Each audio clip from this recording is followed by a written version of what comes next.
Welcome to Spirits and Screams.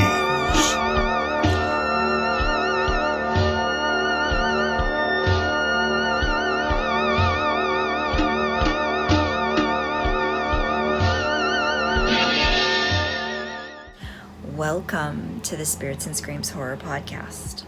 I'm your host, Karen, and today in the broadcast studio, I'm thrilled to have paranormal investigator, psychic medium, and demonologist, Sean Austin. Sean agreed to come and sit down and chat with me about his life and his work, and he's got some amazing stories. I just want to also add that I think he's a pretty cool human who helps people on another level. So sit back and enjoy the show, and don't forget to like and subscribe. Welcome to the Spirits and Screams Horror Podcast. I'm your host, Karen, and today in the studio, I'm super excited to have a paranormal investigator, psychic medium, and demonologist, Sean Austin. Hey, Sean, how's it going? Good. How are you? Thank you for having me on. Good. Yeah, thanks for coming. I know you're super busy. You got a busy schedule and that kind of thing. You're the first person that I've gotten from the paranormal community to come on the show, so I'm pretty excited about that. Oh, awesome. Yeah. Yeah, it's usually always movies and stuff, horror movies, indie filmmakers and that, which is fun too, but I thought this is really, really cool. Mhm.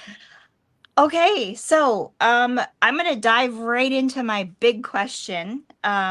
How did you become a demonologist? How did that happen? Um, well, I was investigating the paranormal and started to read books on demonology because it fascinated me. Mm-hmm. I started having experiences really quickly as I began my journey in the paranormal.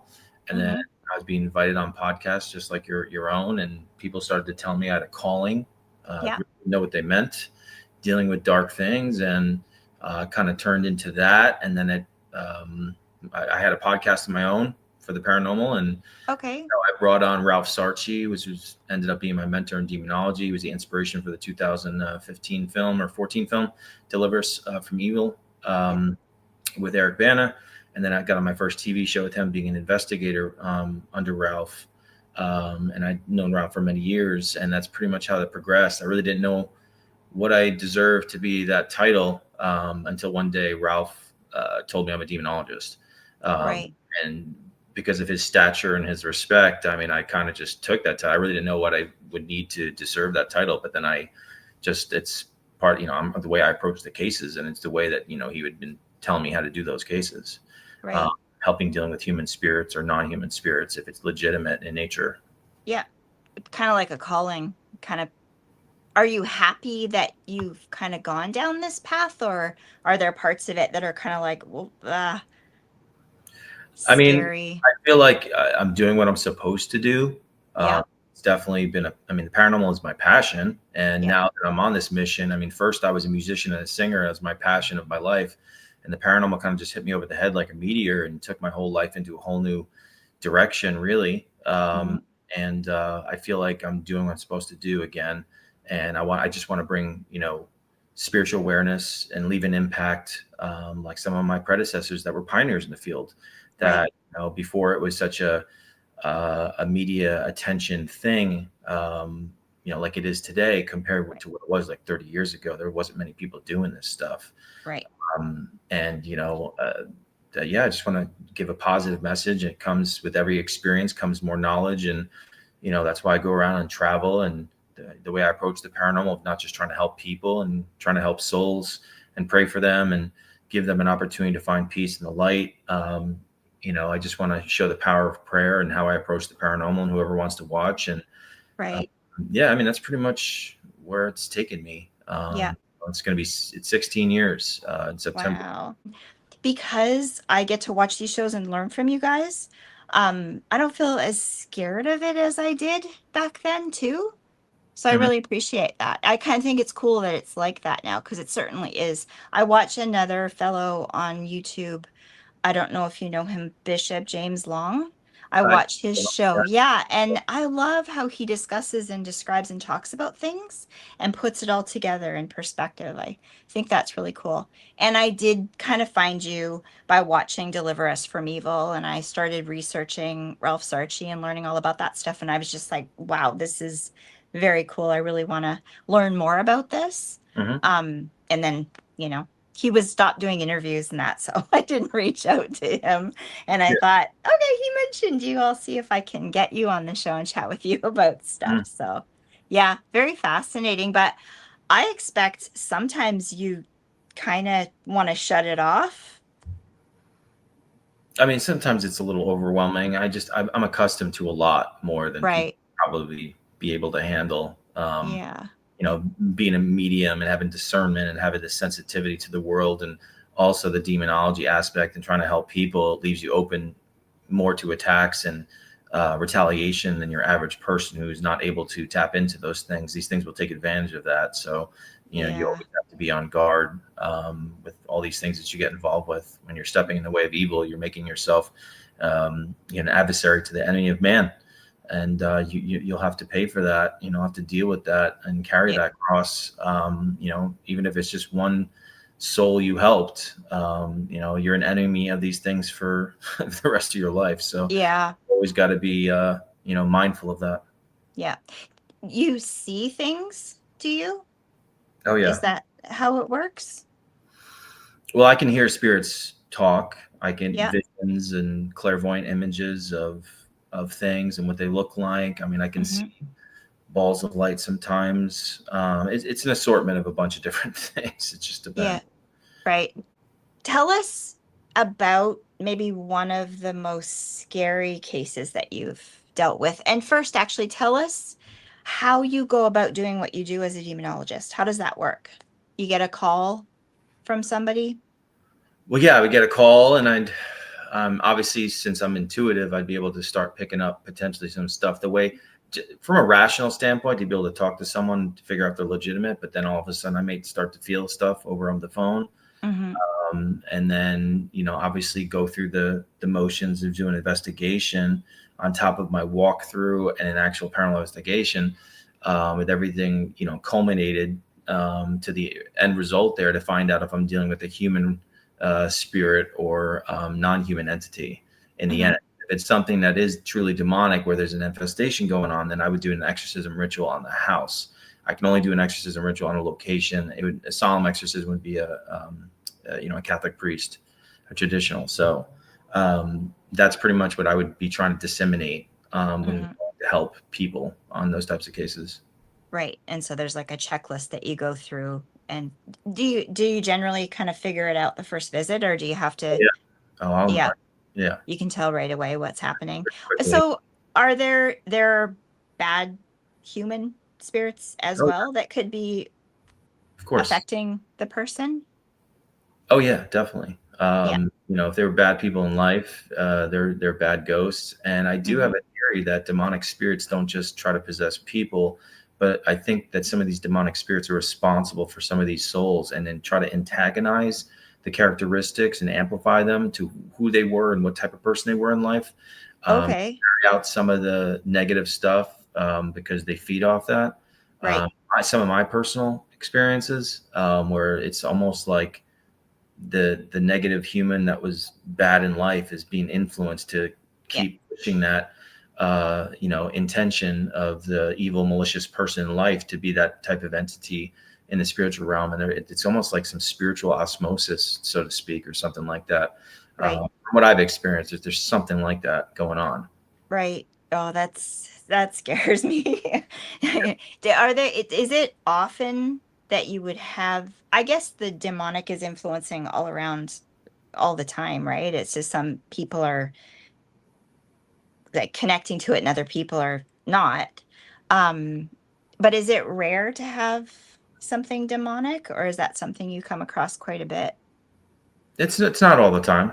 I mean, some people would feel like they're dealing with negative spirits in their house, and I think the unknown kind of pushes people psychologically into a corner where they Hmm. assume it could be something demonic. And of course, of the way that word's thrown around with some videos, Hmm. where there really isn't something, and just obviously people are using that for clicks and views, but Yeah. there's definitely a legitimate situation here. And even for myself and my experience too, because of the places that I've gone and the people that I've tried to help and the souls I've prayed for, I've made enemies of these things, and they will reference in places that are negative, and they'll Right. come out, even though they didn't originate with their, invitation to infest the environment that I'm in. Like, they'll come through and they'll reference, like they're still watching. It's kind of a weird thing.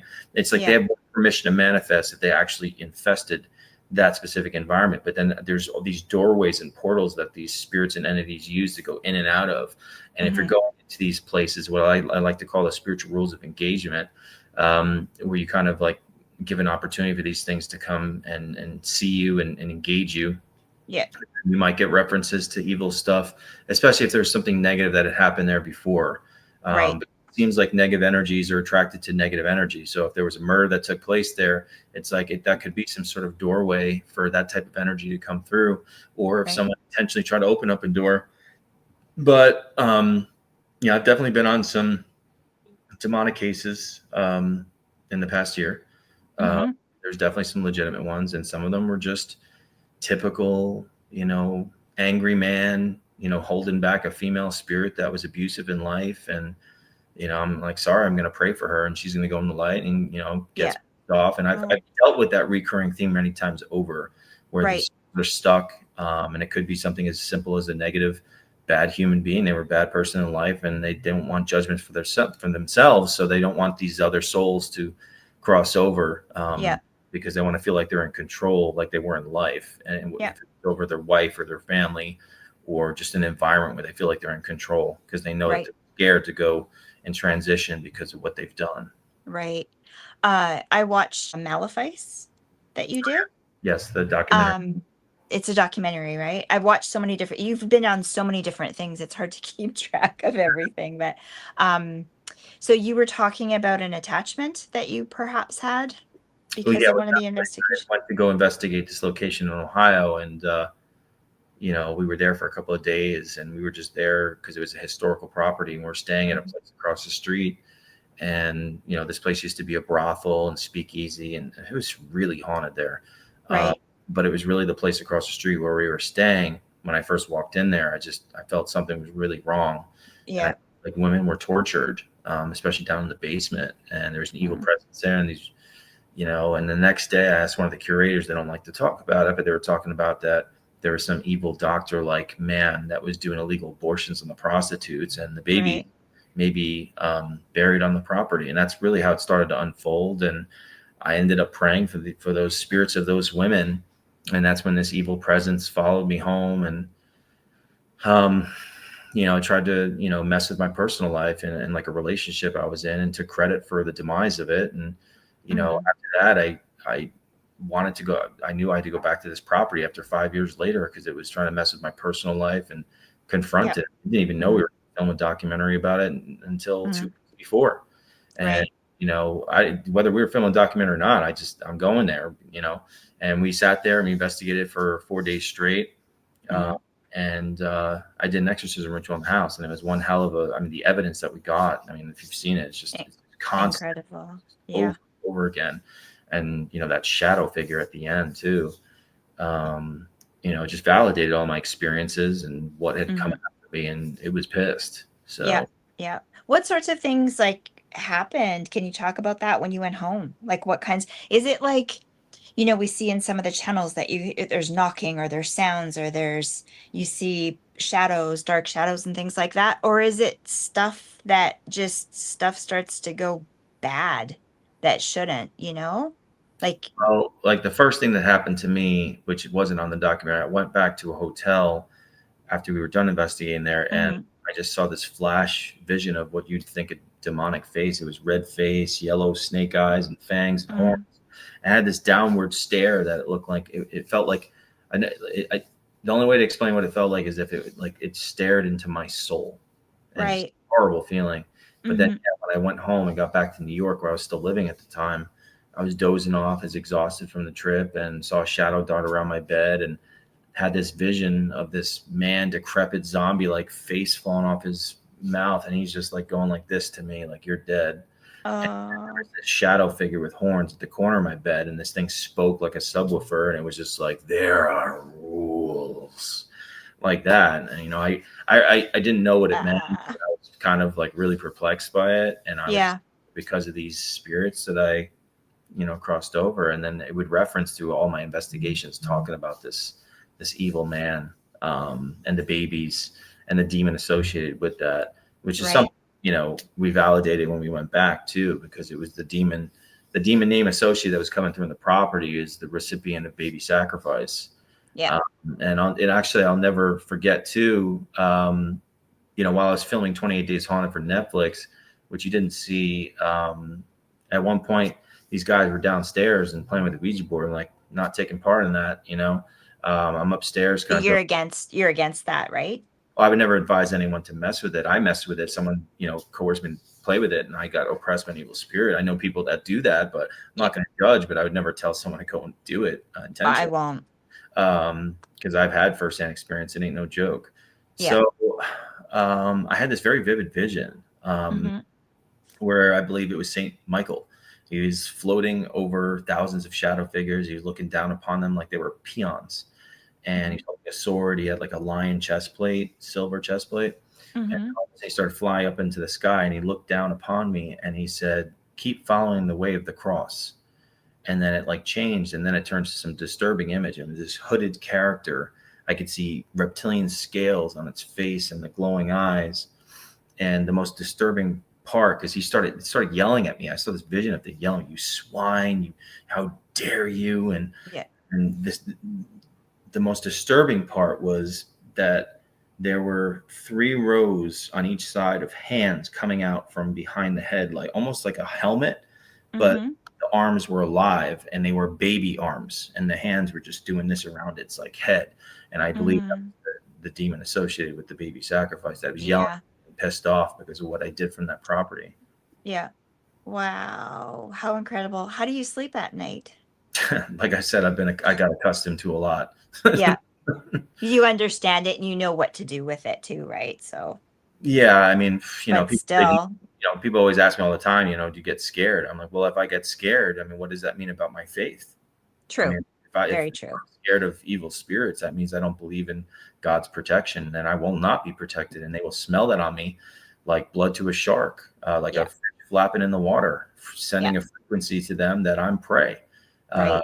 so, I can get startled, but, I will not be fearful. I will lay down, my faith. And I've had so much evidence of my faith. And even though I was brought up Catholic, my faith is, to a whole new level now, because I've witnessed many, many times over of seeing evil spirits react negatively of something of religious significance. So Mm-hmm. it's not about believing in God anymore, because I don't believe in God. I know God exists. It's a Yeah. knowing. It's a knowing. Mm-hmm. I know that there's ghosts and demons, because this is something that I have been experiencing many times over for many years now. It's a part of my life. It's Yeah. as apparent as me inhaling and exhaling oxygen at this point. I mean, it's Mm-hmm. most people are on the outskirts and watch TV or watch videos on YouTube, and a lot of these stuff is exaggerated or fabricated, but this stuff really is real, Yeah. and it Yeah. can mess your life up. And these things will, if they have the opportunity, to wreak havoc within you and everyone around you that you care about. And Mm-hmm. it's not just about thrills and chills. I mean, there's real stakes that are involving yourself in the paranormal. It's not like you're just going to an amusement park. There's a Yeah. real danger involved, and we take risks at any level investigating the paranormal. And obviously, I do that all the time too. But I've also been very well versed. I've read books on this Yeah. stuff. I know what to Mm-hmm. do. I've been oppressed before, and I know exactly how they will amplify any sort of negative emotion a human being has from the shadows to manipulate you, to make you believe that they are your emotions, until Right. you ultimately want to harm yourself or others that you care about. Yeah. See, this is what I love learning about now, because back then, right? Nobody talked about any of this kind of stuff, so you didn't really understand what was happening. And I think sometimes stuff like that was around and you didn't know how to deal with it, you know? And I'm really grateful that you guys are out here talking about it, letting us know about stuff like that. And I know you keep the stuff that we don't need to know, to yourself, but you talk about it. I really love that because It's important to share it out there because, yeah, because it's part of who we are, right? especially with all the live streaming I do, and like, you don't see many people trying to help the souls, get into the light. And I pray and I leave the spirit box on and these devices, and these voices coming through. When I say, clairvoyantly, I get an image of a white dove if a female crosses over, or a white horse a male crosses over, and I'll say like a white dove, and all of a sudden you hear a female saying, "Thank you, I'm going to heaven." Like, that's powerful. People witnessing that in real time, and not just the magical editing of TV shows. This Right. is in real time. And I think that sends ripples out there, and people really see you're making a difference in a positive way. It's not just about going in there and getting frightened and just walking out and saying, well, I got a great video. I mean, of course, it's Yeah. nice to land evidence and stuff, but these were real people that lived in this world just like us. And put Yeah. yourself in their shoes. You know what I mean? Yeah. You passed away and you were trapped in some house, and you are the only beacon of light, an opportunity for them to connect with and have an opportunity to find the light and be out of the darkness that they're eternally living in. Right. Want anyone to, give a chance for that. Do you feel people that don't believe in God or have any faith are open to this stuff? Like, is that really a thing? What do you mean, like open to Like it? to attachments and getting possessed and that kind of thing? Because I know a lot of people will say, I don't believe in it, so Well, I I don't mean, have to worry about it. they're not in a place, if they're not involved in the paranormal, like who's to say that they're going to experience something? I mean, if you're someone that's a non-believer and you actually put your blood, sweat, and tears into really doing in-depth research and a lot of passion and patience, you will find that there is answers, to the unexplained, that there is something to it.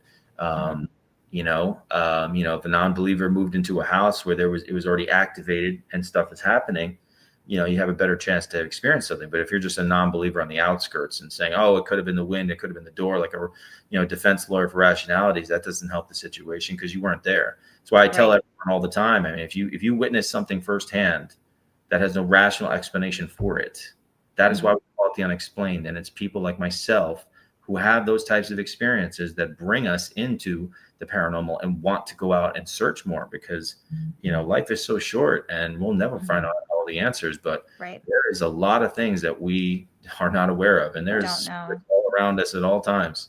I mean, Mhm. people think privacy is bad on social media. They have no freaking clue, the stuff that's like watching us at all times. So you also, I read, developed the Yeah. SPI app. Mhm. You developed that? Yes. So it was my concept that I came up with over a decade ago, but I never was able Okay. to get it off the ground. hmm And what happened is when I became really passionate about the paranormal and wanting to learn and read, because once I knew it was real, and like I wanted to read everything and it just absorbed Right. like a sponge. I Yeah. was looking up about EVPs because that was the first piece of evidence I ever got was an EVP. I'm just like, I want to know about it. Yeah. And then I was looking up about people's research regarding that subject, and there were audio forensic analysis that were looking at pieces of audio with alleged Class A EVPs on it, and hmm they would agree that that's a human voice, but yet the frequency behind that voice is scientifically impossible to be a human voice.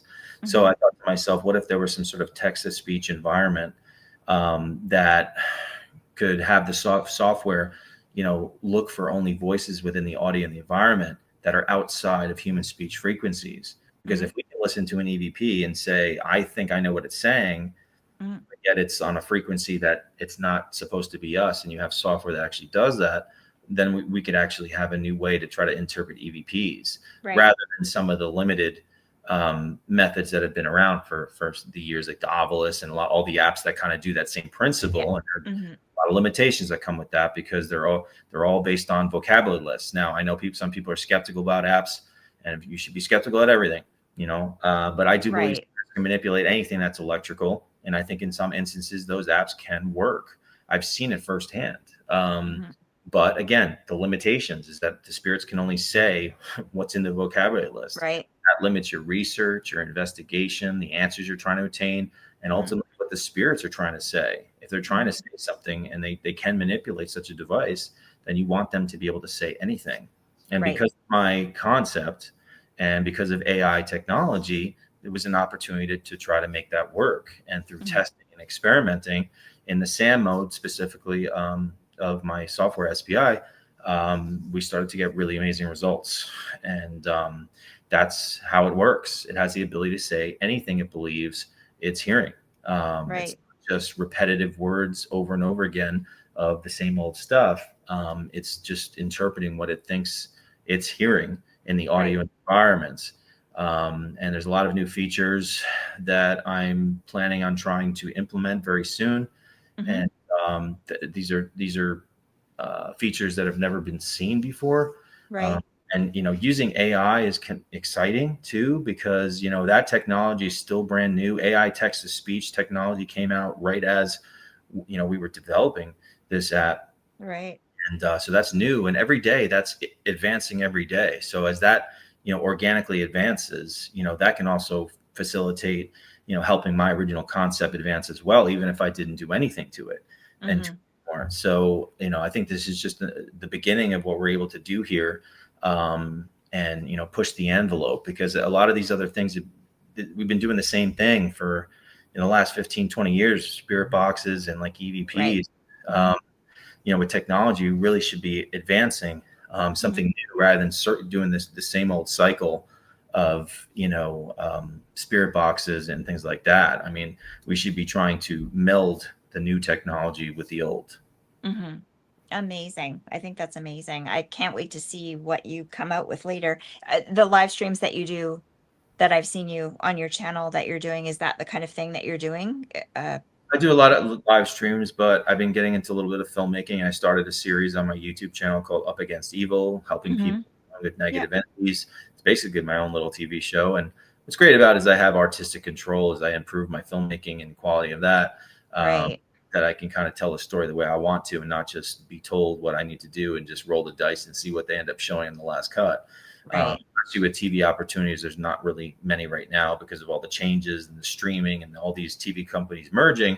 That's why a Yeah. lot of people are moving over to YouTube to have their own little show. And with all the technology we can have in our hands, Yeah. you really can make a difference and make little things like that. And I'm starting to Mhm. make traction on my YouTube, and gaining an audience. And I like that because I'm making a difference and showing again the power of prayer and how I Yeah. approach the paranormal. If it Mhm. resonates with anyone who wants to watch it, I mean, I think that's a good thing.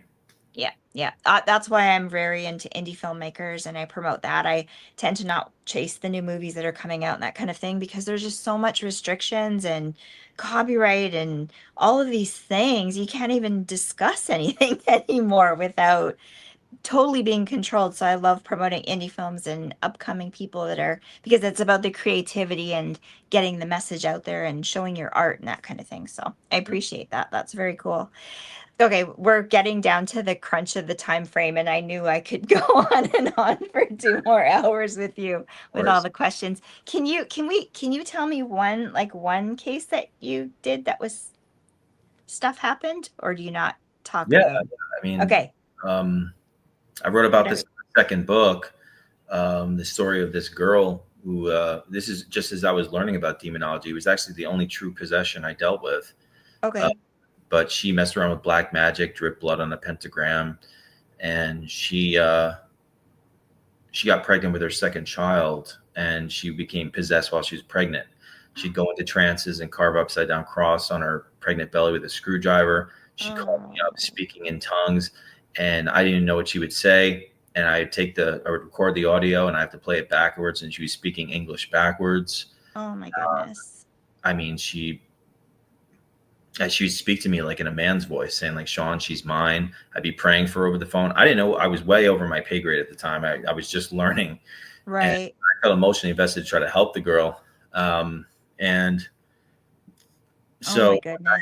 she's, praying. I'm praying for her, and when she's talking like that man's voice, I had a 6-inch cross like this big. She can't see me on the phone, and I put the cross up to the phone, and she hissed at me, and I had that recording too. Wow. So that was a really defining moment for my faith once again. I mean, why would something react like that if I'm putting a cross up their phone and someone's like And they don't know. Yeah, that's very strange. like straight up hissed at me without the person even seeing me. Uh, Wow. Experiences like that, why my faith is so strong today. There's Yeah. disturbing experiences, you know, with this that situation, but I've had others Jeez. too. But that again, that's why my faith is so profoundly strong to Yeah. this day. Yeah. Were you able to help? It was very harrowing. Um, I and mean, it got passed off from you, right? Like you. I was able to get a priest and baptize the child when it gave birth, but the baby had complications. And from what I had understood, what I'd heard is that a lot of these girls that mess around with witchcraft and dark Mm, magic, yeah. they end up having complications with the baby. And, the baby passed away. Um, Oh. 18 months it lived. And I thought about synchronicities and, what's 6 + 6 + 6. Um, Oh, wow. yeah. So, and like once the baby was born, like the activity seemed to go dormant, even though it was not fully gone. Uh, Hmm. so, very harrowing story, but Sad. it is very sad. But that's why I also feel like it's important to share those stories to let people know that there's a real danger to do that. Don't mess with that stuff. Yeah. Um, this stuff is real. I mean, there's plenty of fabricated stories and exaggerated stories out there for Hollywood, but there is a real element. Just like Amityville, I've had my own personal experiences with Amityville. It followed me home. It's waking up at 3:15 in the morning constantly at the time of the murder and seeing a black mist go through my ceiling after having a nightmare about the house. uh, Wow. that's a whole story too. Ralph's in that documentary too, right behind me, Amityville. Okay. I haven't seen that. Yeah. I'll And look for it though. yeah, I have George Lutz's voice on Spirit Box saying Amityville Stop. Really? And his personal friend watched the documentary and dropped her phone or drink. She's like, that's his voice. Wow. This stuff was following me around big time. Fascinated by that story. It's my favorite movie of all time, actually. Um, Ed and Lorraine Warren, I wish I could have met them. Did you ever get to meet Lorraine? Yes, I met Lorraine. Uh, Interesting enough, the first time I met Lorraine, I paid for the event because it was like a year or two after getting the paranormal. And I right. was by myself. And the night before, actually, I had a very vivid dream that Ed Warren sat me down. He's like, sit down, tell me about your life, Sean. And I'm just like, yeah, this and that. And he's like, something weird's happening. I'd really like to draw a painting to one of your scary stories. And Mm-hmm. like, hold on a second. And then the phone was ringing and he went on the phone to pick up on some old black rotary phone. You could see what he was wearing, like a thin maroon sweater with a white collared shirt and khaki pants. Yeah. And I woke up this and that. And so when I went into the house, and at the time they were still doing events inside the Warrens' house, Right. Warren was sitting in a chair in the room and they had a TV on with maybe like 15, 20 of us. She was just telling about how she met Ed and showing some exorcism footage. Where she was sitting, I'm like, that seemed like where Ed was like sitting in his vision. And Hmm. after we did the event, went out to dinner, and I told Lorraine and Tony and a couple of them that I was just like, told my they're like, that sounds just like Ed. And Ed Yeah. actually has paintings of his drawings all around the museum Mm-hmm. that he drew, and that was the way he dressed. Yeah. Then the kicker for me was that, unbeknownst to me, is that he would always use this black rotary phone right outside the museum. So Wow. that was just really unique, and I really feel that was a visitation from Ed before going to his house the first time. Yeah, likely was. I mean, you're in this world, right? And you're connecting with everybody. So, and I'm sure he's still, I don't know how it works, but I feel like he would want to still keep helping from where he's at. Like, I think that my dad still is doing stuff like that. My daughter and I have had dreams and stuff that we can explain with him in it. So I totally believe that. Why not, right? I don't think it would stop, you know? That No, feeling, that passion, you keep doing it yeah, after too. I'm I sure. don't know. I agree. Yeah. Yeah. Fascinating. My goodness, this is like the best chat I think I've had with anyone ever. Um, yeah, it makes me less scared of stuff. I'm still scared a little bit of all this stuff, but Well, evil exists. knowing more about it makes me feel better, you know?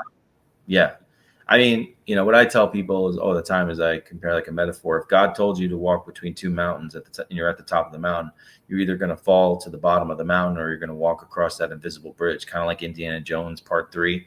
Yeah. Um, that's real faith. If you stand in front of an evil spirit and you truly believe that God's more powerful than Yeah. any devil, demon, or diabolical force, then these things will not be able to idealistically do to you what they ultimately want to do to you. Yeah. You have to hold tight to that. And that's how faith is a real thing, because it's, we don't have all the answers. We only have so much. And these dark things will take advantage of that to try to beat you down and make a mockery of your creation and say, look, man can't handle life. And any opportunity that we give them to do that, they will jump on that. Yeah. Yeah. Well, I've been there, done that, where you start going and you start believing in that and it just goes down, down, down, down, down.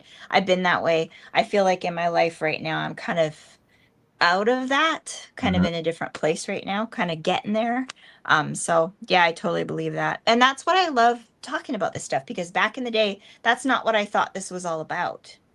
You thought of like scary creature in your closet, a demon popping out and, doing stuff, or angels or that kind of thing being there to guide you. But I didn't think of it in terms of your life could start going down and you're making bad choices and going in that direction. I never thought of stuff like that before. But Mhm. so it's nice knowing it now. It makes me feel more like I can handle stuff, I can get through stuff. So, um, yeah. Is there any other things, shows or things that are coming up that you want to talk about or promote? No, I mean, right No? now I'm kind of doing my own thing. There's going to be some new things coming for the SPI app. It's Spirit Phone Innovations on Yeah. iOS, and hopefully going to be on Android very soon.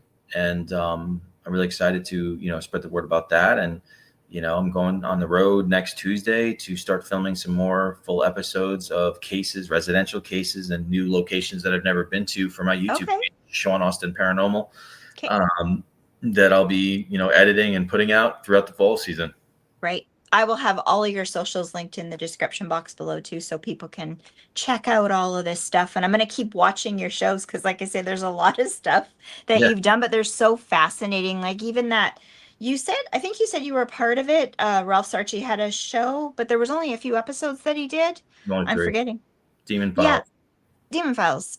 So good. I loved watching that show, and I was like, oh, that's it. I want Yeah. more. Mhm. But I love these kinds of shows. These are a thing. I do a lot of the horror movie thing. I kind of fell into, and I got to watch a lot of movies, and I'm doing that all the time too. But I love this stuff so very much. And I really appreciate you coming to talk to me about things and sharing your stories, because fascinating, fascinating. Hopefully, other people out there will kind of get to watch and kind of learn about this stuff. And, maybe if they're having issues too, they can kind of, you know, get the Mhm. help that they need for that thing. But Absolutely. yeah, well, this was super fun. So much for having me on. Yeah, absolutely. You're welcome back anytime. If you got something weird that happened or some kind of show you want to promote, you're welcome back anytime for sure. Thank you. Nice of you. Yeah. Okay. Really nice meeting you, Sean. You too, Karen. Have a great day. You too. Bye. Well, I hope you guys enjoyed this much as I did, because I sure did. This has been a dream come true for me. I have wanted to talk to someone about demonology and exorcism and the supernatural for so long now. And it's just really cool learning more about it and kind of understanding it a little bit better. I really, really want to thank Sean for agreeing to chat to me, because not many people will talk about this stuff. So you're really cool, Sean. You really are, and you're welcome back anytime. Also, I just want to say that this has really inspired my life and my art, and I really want to carry a lot of this into my comic books, the stuff that I'm working on, because it's kind of my passion and what I feel like I'm here for to do. And also want to say that my dad would think this was really cool. And I have a feeling on some level, maybe he had a little hand in making this happen. So thanks, Dad. You can check out Sean's socials and the TV shows that he's been on and the SPI app. All of that stuff will be linked in the description box below for you to check out. And drop your long comments below because you know I love to chat. But please be respectful because you know how I am. I delete stuff. If it doesn't fit, it's gone. And I don't respond to that kind of thing. So just be respectful, be cool like you usually are, and we can chat about all this stuff. It'll be a lot of fun. And if you like this video, don't forget to give me a like because that helps me out a lot, and subscribe to the channel if you want to see more stuff like this because I got a lot more stuff coming as we go into spooky season. I'm so excited. I can't even tell you. I got so much cool stuff planned. It's not even funny. I really do. Well, I think that's it, you guys. I just want to say thanks for watching, and I love you all. And always remember, when you're watching horror movies, don't forget to scream responsibly. Have a really good night, you guys.